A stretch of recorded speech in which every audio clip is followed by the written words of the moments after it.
नमस्कार, मैं हूं अंकिता और आप देख रहे हैं द फैक्ट इंडिया। मनीषा हत्याकांड में कई पहलू सामने आ रहे हैं कि सीबीआई इतने वक्त से जांच कर रही है, इतना लंबा समय हो गया है, लेकिन कोई जांच बाहर क्यों नहीं आ पा रही है, सीबीआई कुछ बोल क्यों नहीं रही है। कई कयास ऐसे लग रहे हैं कि सीबीआई परिजनों के पास जा रही है, खेत के मालिक के पास जा रही है, जिसने पहली बार देखा उसके पास जा रही है, स्टाफ के पास जा रही है, लाइब्रेरी वाले लोगों के पास जा रही है, जाने किन किन के पास जा रही है। फिर भी अभी तक कोई बात सामने क्यों नहीं आई है। हाल ही में तो जो हॉस्पिटल स्टाफ है उनसे भी मिली, डॉक्टरों से क्यों नहीं मिली, इस पर सवाल सामने है कि भाई डॉक्टर जिन्होंने पोस्टमार्टम किया उस कमेटी से कोई बातचीत हुई नहीं हुई, और हुई तो कोई प्रमाण सामने क्यों नहीं आ रहा है। वहीं कई कयास ये भी लग रहे हैं कि इतना लंबा समय, क्योंकि 1 महीने से ज्यादा हो गया है, 11 अगस्त से मनीषा गायब थी, 13 अगस्त को उसकी लाश मिलती है, 21 अगस्त को उसका दाह संस्कार होता है, उसके बाद भी इतना लंबा समय गुजर गया है, करीबन 1 महीना होने आया है उसके दाह संस्कार को भी, लेकिन अभी तक कोई आरोपी पकड़ा क्यों नहीं गया। वहां के सीएम ने भी इस पर अपना एक कमेंट दे दिया कि भाई हम जांच पड़ताल कर रहे हैं, प्रशासन एकदम एक्टिव है, सीबीआई जांच कर रही है, और जैसे ही हमें कोई आरोपी पकड़ में आता है उसकी सजा आप सभी देखिएगा, पूरे देश में एक मिसाल कायम की जाएगी, और कोई भी ऐसी दरिंदगी करने से पहले 100 बार सोचेगा कि मैं ऐसा क्यों करूंगा। लेकिन सोचने वाली बात तो अभी भी यही है कि जब तमाम चीजें आप एक्टिव होकर कर रहे हैं तो फिर कोई आरोपी पकड़ा क्यों नहीं जा रहा। और बहुत ही कॉमन सी बात है, हर आदमी उस बात को समझ सकता है कि इतने लंबे समय बाद आरोपी कहां से कहां पहुंच गया होगा, क्योंकि आरोपी अगर ये तमाम चीजें सोशल मीडिया पर देख रहा होगा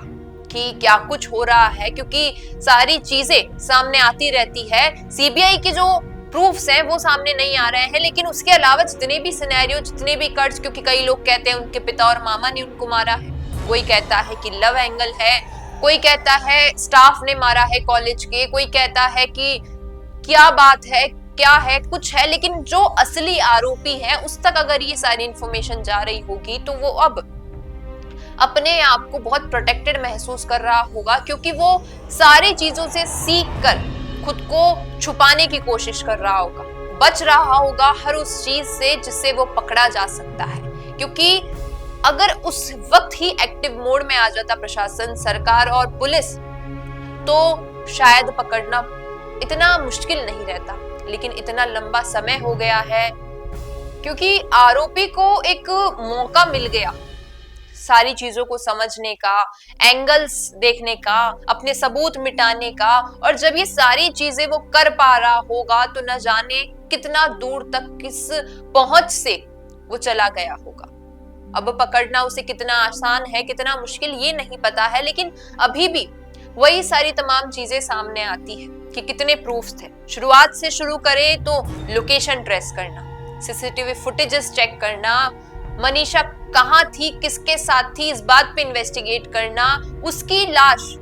उस गांव में कैसे पहुंची उस पर इन्वेस्टिगेट करना, अगर वो कॉलेज नहीं पहुंची या पहुंची तो किसी ने देखा नहीं देखा उस पर इन्वेस्टिगेट करना, स्कूल से निकली थी वहां कुछ पूछताछ करना, परिजनों के बारे में जब परिजनों से पूछा जा रहा है, घर से प्रूफ्स इकट्ठे किए जा रहे हैं, उन पर कोई एक्शन लेना, इतने सारे प्रूफ्स है, ये जो लिस्ट है प्रूफ्स की, इस पर अगर ढंग से जांच की जाए सीबीआई की, हम सीबीआई की जांच पर क्वेश्चन नहीं उठा रहे हैं, लेकिन ये जब तमाम चीजें सामने हैं, ये सारे प्रूफ जब सीबीआई जुटा रही है, तो कोई चीज सामने क्यों नहीं आ पा रही है, क्यों वो रिजल्ट्स नहीं दिख पा रहे हैं लोगों को, क्योंकि लोगों के मन में आज भी वही सवाल खड़ा है कि क्यों मनीषा को इंसाफ नहीं मिल पा रहा है, क्यों ये 3 बार पोस्टमार्टम की आवश्यकता पड़ी, क्यों लोग उनके पिता और मामा पर इल्जाम लगा रहे हैं, और अगर इल्जाम लगा रहे हैं तो क्या वाकई ऐसा कुछ भी है जो सीबीआई नहीं पकड़ पा रही है, परिजनों के पीछे छुपा है,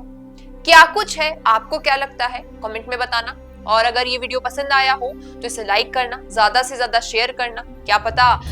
कुछ ऐसी बातें इस वीडियो में हो जिनसे किसी को कोई सहायता मिले और मनीषा को इंसाफ मिल पाए। सब्सक्राइब करना ना भूले द फैक्ट इंडिया को। धन्यवाद। तो दिखता नहीं है, वो चलता नहीं है, लेकिन प्रॉब्लम तो यही है कि अपने बिजनेस को दिखाएं कैसे, पूरे इंडिया तक उसको पहुंचाएं कैसे।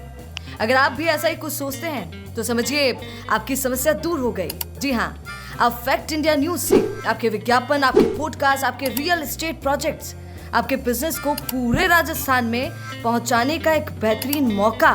आपको मिल रहा है, जहां पर आप 480 लाख प्लस सब्सक्राइबर्स और 10 करोड़ से ज्यादा टोटल न्यूज वाले चैनल में पहुंचा सकते हैं अपनी बात हमारे यानी फैक्ट इंडिया के साथ। अधिक जानकारी के लिए व्हाट्सएप करें।